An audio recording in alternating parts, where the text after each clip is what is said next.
Le Burundi est plongé dans un cycle de violence depuis plusieurs mois. La situation sécuritaire s'est dégradée dans le pays. Les attaques entre adversaires politiques se sont multipliées ces dernières semaines, avec notamment des attaques perpétrées contre des camps militaires à Bujumbura. Plusieurs opposants ont fui le pays. L'armée et la police sont accusés d'être au service du régime du président Pierre Nkurunziza.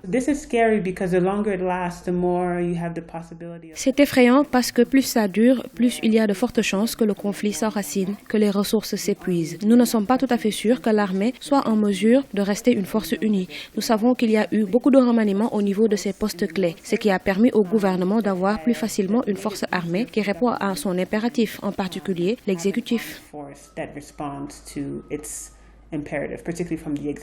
La communauté internationale, notamment l'Union africaine et les Nations unies, ont multiplié les appels à la réconciliation. Les pourparlers qui étaient engagés entre le pouvoir et l'opposition en Ouganda n'ont pas abouti.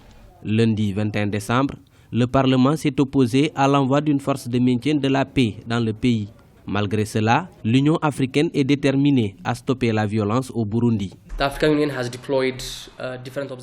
L'Union africaine a déployé différentes missions d'observation et missions militaires d'observation. En même temps, une mission de la Commission africaine des droits humains et des peuples était au Burundi en vue d'enquêter sur les violations des droits humains. Ces conclusions devront être bientôt présentées au Conseil de paix et de sécurité. Je pense que ces développements vont dans le bon sens pour répondre à la crise au Burundi.